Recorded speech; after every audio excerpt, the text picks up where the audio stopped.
Today I'm going to teach you how to set up a traction unit, mechanical traction on a patient. So the first thing we want to put on is the pelvic belt, and this goes around the waist. And you want the pelvic belt to sit just right above the iliac crest. So here's the iliac crest and the pelvic belt is sitting right above it.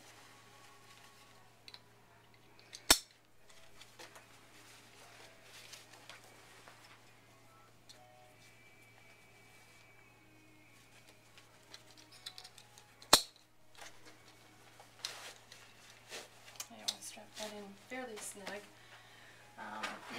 The next belt we'll put on is the rib belt. Alright, now put that on first of all kind of like a jacket.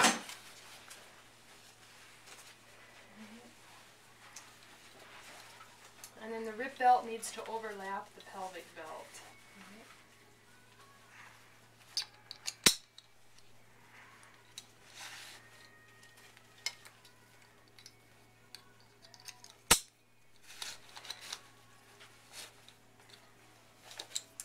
So bring your arm up.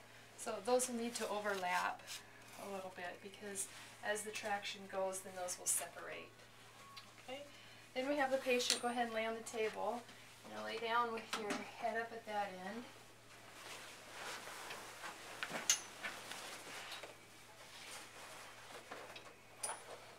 Okay.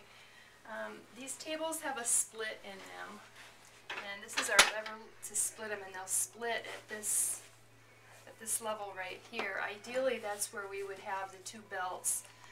That's where they would meet. So the lumbar would be pulled that way, and then the rib belt would stay up here. So I'm going to have you slide up a little bit. Okay, that's good. Alright, you can come up here.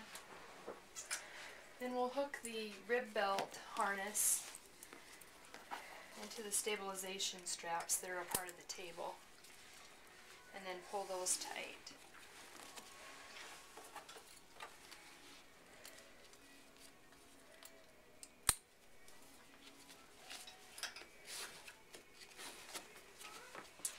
Okay, then we come down here,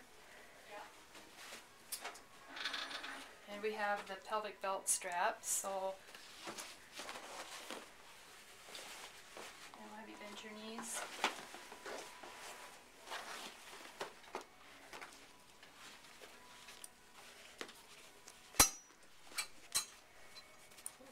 You can slide this way.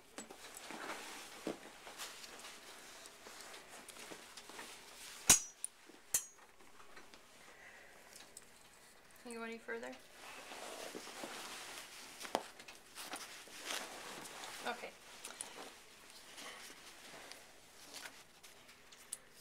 And you want both hooks to go over both clips, both rings. Okay? So that's how that looks. Alright, then we want to make sure that the belts are on tight.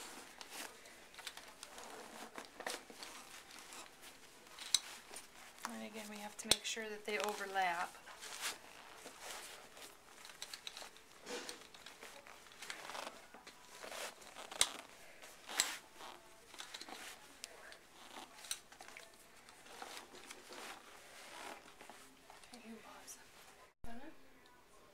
Okay, so that is essentially how the setup looks. We can raise the table if we want a straight horizontal pole, which is typically what's used. Alright. Okay, come on over here. And on this, we can set our treatment time with this dial. Okay. Alright, now we're going to set it up as to whether we want static or intermittent pole. If we want static, we have the knob turned so that it lines up with the static pole. Otherwise, we can have intermittent pole. So with static, it'll just maintain a constant pole or pressure. With intermittent, then we need to set a rest time and a pull time. So if you come over to this dial, pan out. This dial, we can set how many rest seconds we want before it pulls again. Alright, depending on your patient. Our treatment time, then, we just put in right there. The amount of traction that you'll be providing is on the side here. So right now we have it set at about 75 pounds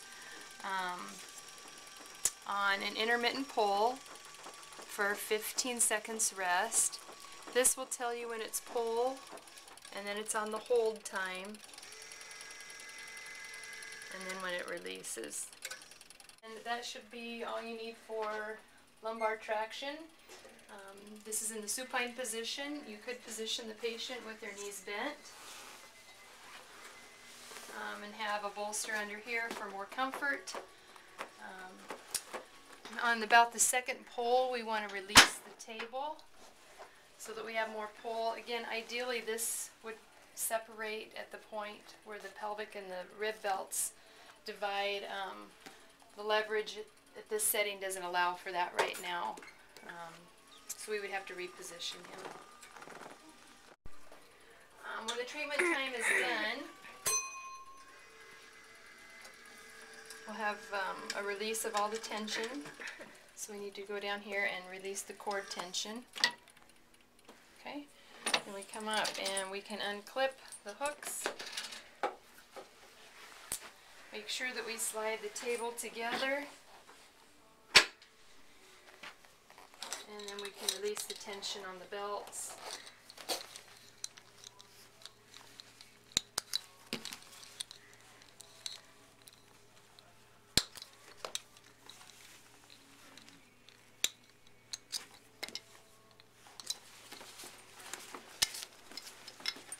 And then our patient should go into sideline first. Legs come down as they push up with their arms into a seated position. Alright, that's it for that.